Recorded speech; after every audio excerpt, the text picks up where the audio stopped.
नवरात्रि और दिवाली से पहले मोदी सरकार ने जनता को बड़ी राहत दी है। जीएसटी काउंसिल ने नया फैसला लिया है जिसके तहत अब सिर्फ 2 स्लैब रहेंगे, 5% और 18%। यानी कई रोजमर्रा की चीजें जैसे रोटी, पराठा, तेल, शैम्पू, टूथपेस्ट, मक्खन, घी, डेयरी प्रोडक्ट्स, बच्चों के डायपर और दवाएं सस्ती हो जाएंगी। वहीं टीवी, बड़ी ई, कारें और बाइक पर 18% टैक्स लगेगा। पान मसाला, सिगरेट, गुटखा, शराब जैसे विलासिता और हानिकारक सामान पर 40% टैक्स लागू होगा। नई दरें 22 सितंबर से लागू होंगी। अब बढ़ते हैं अगली खबर में। मोदी सरकार चीन से बढ़ते व्यापार घाटे को कम करने के मिशन पर है। केंद्रीय मंत्री पीयूष गोयल ने कहा कि प्रधानमंत्री मोदी ने चीन से भारतीय सामान और सेवाओं को ज्यादा अवसर देने की मांग उठाई है। सरकार मेक इन इंडिया और स्वदेशी मैन्युफैक्चरिंग को बढ़ावा देने पर जोर दे रही है। गोयल ने कहा कि भारत हर देश से स्वतंत्र नजरिए से रिश्ते बनाता है और ईज ऑफ डूइंग बिजनेस के लिए लगातार सुधार हो रहे हैं। जीएसटी में हाल के बदलाव भी इसी दिशा का हिस्सा है। लक्ष्य है व्यापार संतुलन और भारतीय उत्पादों को ग्लोबल स्तर पर मजबूत बनाना। अब बढ़ते अगले अपडेट में। अमेरिकी राष्ट्रपति डोनाल्ड ट्रंप ने भारत पर एक तरफा व्यापार का आरोप लगाया। उन्होंने कहा कि भारत रूस से तेल और हथियार खरीदता है जबकि अमेरिका को सामान बेचकर फायदा उठाता है। ट्रंप बोले कि ऊंचे टैक्स की वजह से अमेरिकी कंपनियों को भारत में कारोबार करना मुश्किल हो रहा है। अब बढ़ते हैं अगले अपडेट। रूस यूक्रेन युद्ध पर पुतिन का बड़ा बयान। चीन दौरे से लौटकर बोले, मैंने कभी जेलेंस्की से मिलने से इनकार नहीं किया, लेकिन अगर वो वार्ता चाहते हैं तो उन्हें मॉस्को आना होगा। पुतिन का ये बयान एससीओ शिखर सम्मेलन और सैन्य परेड में हिस्सा लेने के बाद आया है। अब बड़ी खबर की ओर बढ़ते हैं। पश्चिम बंगाल विधानसभा में प्रवासी बंगालियों के मुद्दे पर जबरदस्त हंगामा हुआ। बीजेपी विधायकों और मार्शल के बीच धक्का मुक्की तक हो गई। मुख्यमंत्री ममता बनर्जी ने बीजेपी पर हमला बोला तो बीजेपी ने इसे जंगल राज कहा। इधर बिहार में पीएम मोदी को गाली देने के मामले पर एनडीए ने बंद बुलाया। बीजेपी ने राहुल और तेजस्वी से माफी मांगी, जबकि तेजस्वी ने कहा ये प्रदर्शन नहीं गुंडागर्दी है। प्रशांत किशोर ने भी तंज कसा कि जनता मोदी, नीतीश और लालू तीनों से छुटकारा चाहती है। अब बढ़ते हैं अगली खबर में। बीजेपी का आरोप है कि सोनिया गांधी का नाम नागरिकता मिलने से पहले ही वोटर लिस्ट में जोड़ा गया था। अब इस पर कोर्ट में याचिका दाखिल की गई है जिसमें दिल्ली पुलिस से एफआईआर दर्ज कर जांच की मांग की गई है। मामला राजनीतिक रूप से गरमाया हुआ है। अब बढ़ते हैं अगली खबर में।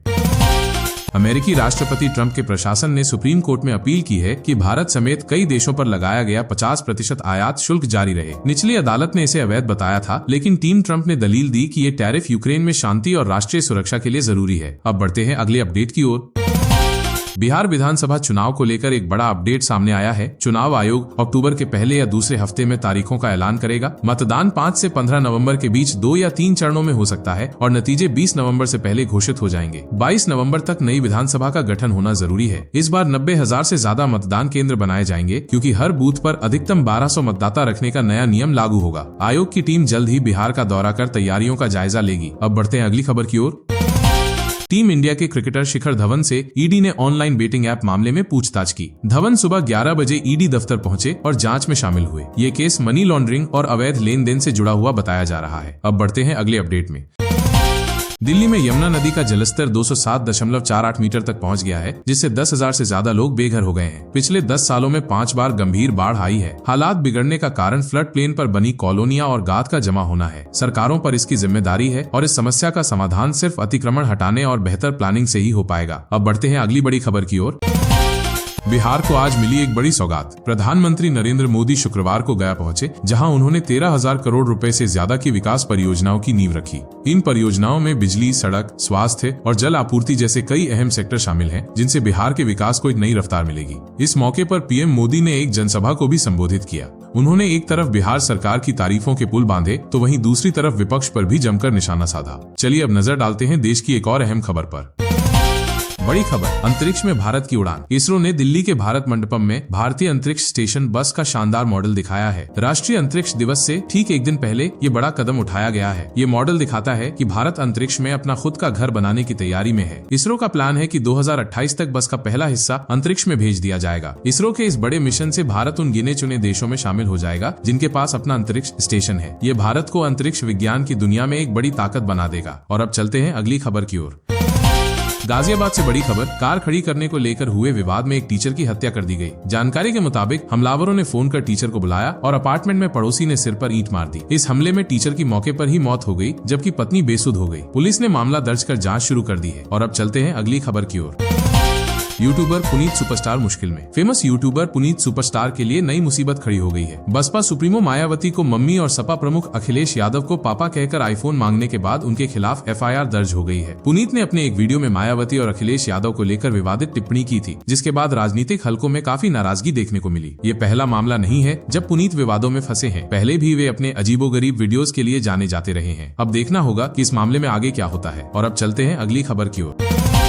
रक्षा मंत्री का पाकिस्तान पर तंज। भारत के रक्षा मंत्री राजनाथ सिंह ने पाकिस्तान की खराब हालत पर तीखा तंज कसा है। उन्होंने Pakistani army chief general Asim Munir के एक बयान पर पलटवार किया। दरअसल आसिम मुनीर ने कहा था कि भारत की अर्थव्यवस्था मर्सिडीज या फरारी जैसी है, जबकि पाकिस्तान की अर्थव्यवस्था पत्थरों से भरे डंपर जैसी है। उन्होंने ये भी कहा था कि अगर दोनों टकराएंगे तो नुकसान किसका होगा। राजनाथ सिंह ने इसी बात को लेकर तंज कसते हुए कहा कि आसिम मुनीर ने खुद ही मान लिया है कि पाकिस्तान डंपर की हालत में है और ये उनकी अपनी असफलता है। उन्होंने कहा कि भारत अपनी मेहनत और सही नीतियों से आगे बढ़ रहा है। अब बढ़ते हैं अगली खबर की ओर।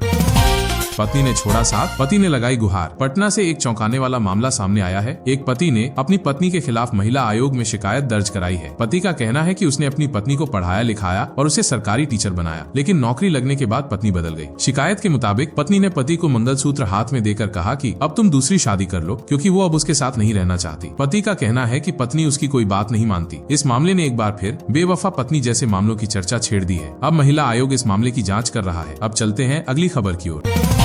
झांसी में दिल दहला देने वाली वारदात सामने आई है। एक युवक ने अपनी गर्लफ्रेंड की हत्या कर शव के 7 टुकड़े कर दिए। गुमराह करने के लिए उसने धड़ के 2 हिस्से और एक हाथ 5 किलोमीटर दूर स्थित कुएं में फेंक दिया। पुलिस पूछताछ में आरोपी ने बताया कि लड़की शादी की जिद कर रही थी, इसी वजह से उसने ये खौफनाक कदम उठाया। घटना ने पूरे इलाके को हिला दिया है और पुलिस ने आरोपी को गिरफ्तार कर लिया है। और अब बढ़ते हैं अगली खबर की ओर। अभिनेता गोविंदा और उनकी पत्नी सुनीता आहूजा के बीच दरार की खबरें सामने आ रही हैं। सुनीता ने गोविंदा से तलाक के लिए बांद्रा फैमिली कोर्ट में अर्जी दाखिल की है। सुनने में आया है कि सुनीता ने गोविंदा पर कई गंभीर आरोप लगाए हैं, जिनमें अन्य महिलाओं के साथ संबंध और उनके प्रति क्रूर व्यवहार शामिल है। हालांकि गोविंदा के करीबी सूत्रों ने इन बातों को महज अफवाह बताया है। इन खबरों ने इंडस्ट्री और फैंस के बीच हलचल मचा दी है। और अब बढ़ते हैं अगली खबर की ओर।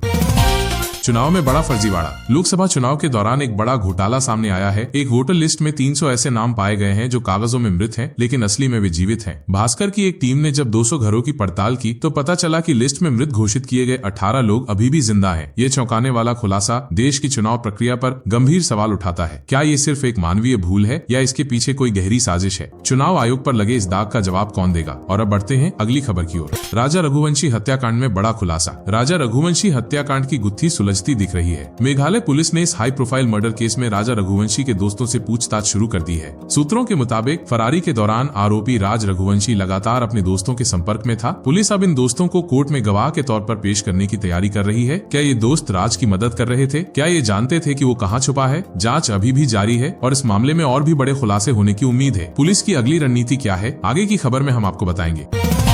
प्रधानमंत्री का विपक्ष पर सीधा हमला। वोट चोरी के आरोपों का जवाब भ्रष्टाचार से। बिहार में चुनाव का माहौल गर्म है और अब बहस वोट चोरी से हटकर भ्रष्टाचार पर आ गई है। प्रधानमंत्री मोदी ने विपक्ष के आरोपों का करारा जवाब दिया है। उन्होंने विपक्ष से पूछा कि वे उस कानून का विरोध क्यों कर रहे हैं जिसके तहत किसी भी नेता को गंभीर अपराध में 30 दिन की जेल होने पर अपनी कुर्सी छोड़नी पड़ेगी। प्रधानमंत्री ने सीधा सवाल किया, जो जेल जाए उसने कुर्सी छोड़नी चाहिए या नहीं?